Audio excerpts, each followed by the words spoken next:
Shalom semua, selamat menikmati hari baru di mana jua kalian berada. Haleluya. Pada hari yang diberkati ini, Pastor Chris ingin berkongsikan satu message yang bertajuk Dia ada di dalam dirimu. Puji Tuhan. Ayat Injil pembukaan kita dipetik dari Yohanes 14 ayat 10 yang berkata, "Tidak percayakah engkau bahawa aku di dalam Bapa dan Bapa di dalam aku? Apa yang aku katakan kepadamu, tidak aku katakan dari diriku sendiri, tetapi Bapa yang diam di dalam aku, dialah yang melakukan pekerjaannya." Inilah firman Tuhan. Haleluya. Christianity adalah Kristus di dalam kamu, bukan Kristus dengan kamu atau di kalangan kamu, tetapi di dalam kamu. Haleluya. Ada perbezaan yang sangat jelas apabila kamu mengerti sepenuhnya bahawa Tuhan yang mulia dan yang besar ini dalam segala kepenuhan dan kuasanya hidup di dalam kamu, maka ia akan mengubah cara kamu berfikir dan cara kamu hidup. Kamu akan mempunyai pandangan hidup yang jauh berbeza sepenuhnya. Puji Tuhan. Inilah apa yang kamu perlukan dalam melatih dirimu, yaitu kesedaran akan Kristus ada di dalam dirimu. Puji Tuhan. Bagi sesetengah orang, Allah berada di syurga yang sangat jauh. Jadi mereka berdoa dan menyanyi, "Bawalah kami dekat denganmu ya Allah." Seberapa banyak dekat lagi yang kamu mau bagi seseorang yang sudah ada di dalam diri kamu? Milikilah pemikiran Yesus. Semasa dia berada di bumi, dia telah hidup dalam kesatuan dengan Bapa dan sentiasa menyedari akan kehadiran Bapa di dalam dirinya. Puji Tuhan. Kita dapat membaca kata-katanya dalam ayat Injil pembukaan kami. Dia berfirman, "Bapa yang diam di dalam aku." Dia sedang merujuk kepada Roh Kudus. Roh Kudus adalah setara dengan Allah. Amin. Dialah Bapa yang hidup di dalam dirimu. Amin. Jadi, adakah kamu mengerti? Dia bukannya jauh dari kamu. Dia ada di dalam dirimu. Amin. Katakan, Bapa ada di dalam diriku. Haleluya. Kadang-kadang sesetengah orang bimbang yang doa-doa mereka tidak dapat naik sampai kepada Allah. Mereka tidak perlu bimbang. Allah yang kamu doakan itu ada di dalam dirimu, di mana sahaja kamu berada. Puji Tuhan. 1 Korintus 6 ayat 17 berbicara tentang kesatuan kita dengan Yesus yang tidak dapat diceraikan. Ia mengatakan, "Tetapi orang yang mengikatkan dirinya kepada Tuhan menjadi satu roh dengan Dia." Amin. Inilah sebabnya kamu dapat menikmati persekutuan yang kaya dengannya dan berjalan dalam kesatuan dengannya.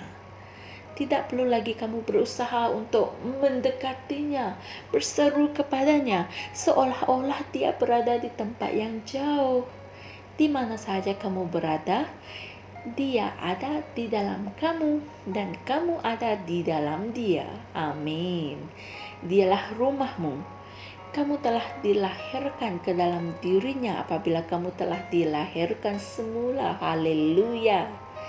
2 Korintus 5 ayat 17 mengatakan, "Jadi, sesiapa yang ada di dalam Kristus."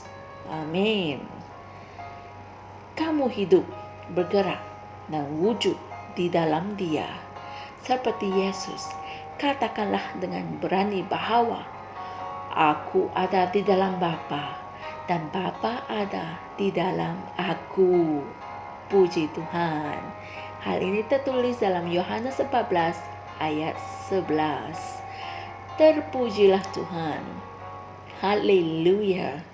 Saudara-saudari semua, mari kita sama-sama berdoa.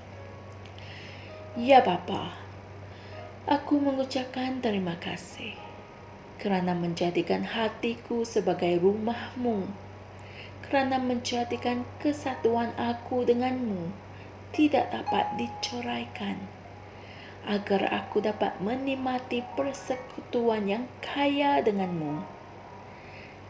Terima kasih atas kehadiran-Mu yang mulia dalam hidupku dan atas perubahan yang berlaku dari kemuliaan kepada kemuliaan. Dalam nama Yesus. Amin. Untuk renungan tambahan, sila pelajari ayat Injil yaitu Yohanes 14 ayat 16 hingga 18 dan Galatia 4 ayat 6. Haleluya. Kesimpulannya, Bapa sudah ada di dalam diri kita. Dia bukannya jauh di atas di syurga, tetapi betul-betul ada di dalam diri kamu. Amin. Puji syukur kepada Tuhan kerana membolehkan kita berkomunikasi, berhubung dan bercakap dengannya dengan begitu dekat sekali. Haleluya. Jumpa lagi esok semua dan Tuhan berkati. Shalom. Kami percaya saudara-saudari semua telah diberkati dengan perkongsian firman dari Rhapsody Reality. Bagi sesiapa yang ingin menjadikan Yesus Kristus sebagai Tuhan dalam kehidupanmu, kamu boleh mengucapkan doa ini bersama dengan saya. Ya Tuhan Allah, aku mempercayai Yesus Kristus, Anak Allah yang hidup dengan sepenuh hatiku. Aku percaya Dia telah mati untukku dan Allah telah membangkitkan Dia dari kematian. Aku percaya Dia hidup hari ini. Aku mengaku dengan mulutku bahawa Yesus Kristus adalah Tuhan dalam hidupku mulai dari hari ini. Melalui Dia dan di dalam nama-Nya, aku mempunyai kehidupan yang kekal. Aku telah dilahirkan semula. Terima kasih Allah kerana menyelamatkan jiwaku.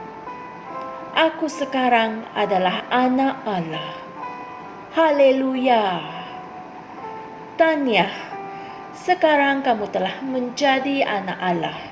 Untuk apa-apa sebarang pertanyaan atau untuk mendapatkan lebih banyak maklumat mengenai bagaimana untuk bertumbuh sebagai seorang Kristian, anda semua boleh hantar mesej di akaun Facebook kami atau email kami di tni.msia@gmail.com. Sekali lagi, tni.msia@gmail.com. Tuhan berkati Anda semua.